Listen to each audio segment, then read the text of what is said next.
Hi viewers, welcome back to Shavi Logs and Crafts. Today, let's see Jagadguru Bodendira Saraswathi Swamihal.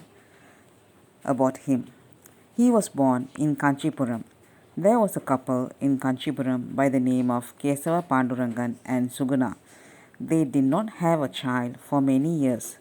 They prayed to their guru, Vishwadi Kendra Saraswathi, who then the pontiff of Kanchi Mutt. He blessed them that they would have a child very soon, and they returned happily.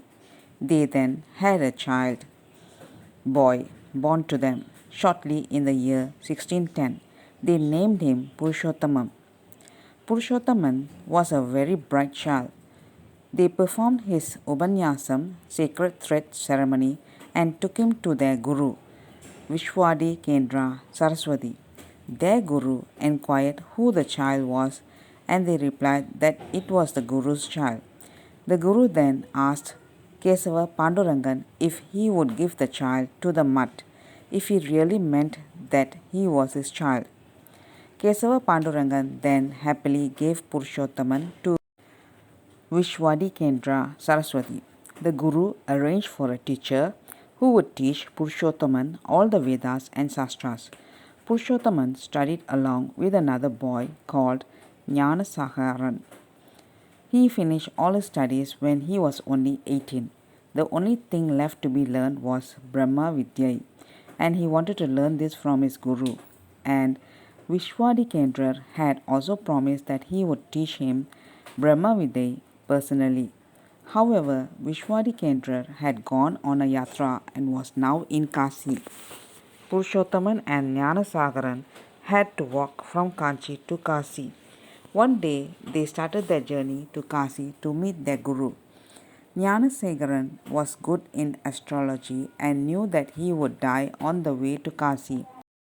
As they were close friends, he told Purushottaman that if something happens to either one of them, the other should perform their death ceremony and then give up his life in the Ganges, so that both of them can be together even after death. They had only covered half the distance, and Jnanasekaran suddenly fell ill and passed away. After performing his death ceremony, Purushottaman continued his journey to Kasi. On reaching Kasi, he met his guru, prostrated, and told him what had happened to them on their way. He then asked his guru's permission to give up his life in the Ganges. The guru felt bad, as he had planned to make Purushottaman as the next pontiff of the mutt. He then told Purushottaman that if he has to do what he promised to his friend and also do what he wanted him to do, then there was a solution, and asked him if he would agree to it. Purushottaman immediately replied that he would agree to his guru's words. Then the guru said that getting into sannyasa ashraman was like having a new birth. This way he would keep up the promise made to his friend and also keep him happy by becoming the next pontiff of the mutt. Vishwadi Kendra then gave him sannyasa and named him as Bagavan Bodendira, 59th pontiff of Kanchi Mutt. He then stayed in Kasi and learnt everything from his guru.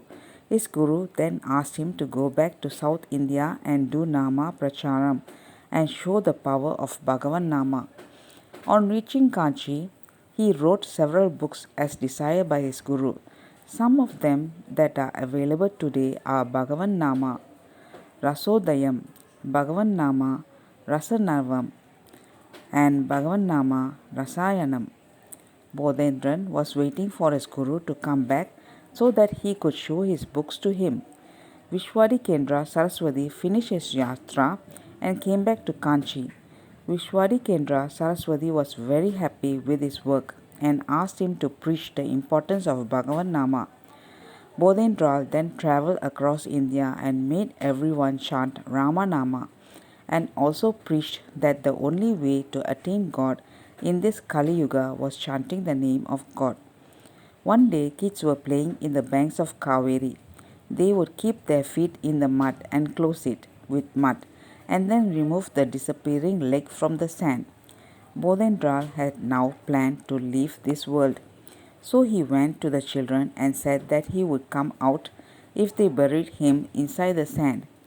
Taking this for true, the kids dug a pit and asked him to get inside. They then closed him completely with sand while he was meditating. The next day, people in the village was searching for Bodendra and they couldn't find him. The kids then told them that he is buried under the sand and that he had asked them to do that. The villagers were now frightened. They then decided to start digging there, and all of a sudden there was a voice saying that he was in Samadhi here and that no one should disturb him. After a few years, the exact location of his Samadhi was forgotten and they had not built an Adistanam. After 100 years of his Samadhi, Marudanallur Sathguru Swamihal decided to find his Samadhi and build an Adistanam around it. He searched for the exact location in Govindapuram. He would tie his legs and crawl on the river banks as he did not want to accidentally touch the Samadhi on his feet. At one place he could hear Rama Nama being chanted, and he immediately found out that it was the location where Bodendra had attained Samadhi. He then went to Maharashtrian king who was then ruling Tanjore, and with his help built the Adistanam there. Govindapuram is a beautiful village situated on the river bank of Veeracholan, a tributary of the river Kaveri, and located in between the cities of Kumbakonam and Mailadurai in the Tanjore Kaveri belt of Tamil Nadu. It is located on the Kumbakonam-Mailadurai highway 12 kilometers from Kumbakonam. In this village, in a calm and serene atmosphere on the river bank, the Jiva Samadhi of Sri Bagavan Nama Bodendira Saraswathi Swamihal, the 59th Pidadipadi of Kanchimat, is present. Sri Bodendra performed Tatanka Pratishtha at Jambukeshwaram, and while returning to Kanchi, he attained Viveda Mukti at Govindapuram on a full moon day in the month of Pushpada of the Silic year Prajotpati, 1692 AD. I had the chance of visiting this place twice. Once a few years ago. It was a festival and I had the time to go and got the tirtham from this place. Recently, I had the chance to visit this place. First, I and my daughter went there. We made 11 rounds chanting Rama Nama and had the darshan of all the saints around. There were many saints' pictures hanging on the walls and Periva's photos. There were few of it. I loved the peace and the calmness of this place. After chanting, we did our namaskar and left the place. The next day, I heard that every morning around 6:45 a.m.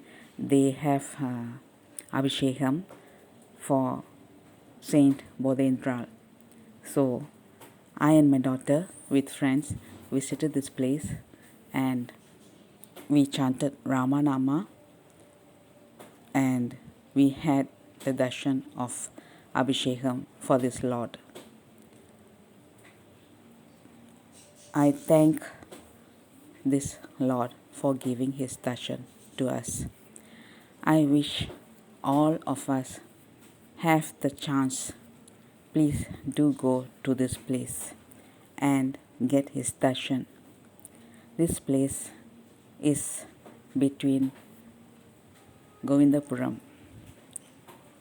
nearby Govindapuram. That is, if you happen to go to Pandurangan's if you happen to visit Lord Panduragan and Goddess Rukmini, Raghumayi, do go to this place. It is a few distance only. Rama Rama Rama Rama Rama Rama Rama Rama Rama Rama Rama Rama Rama Rama Rama Rama.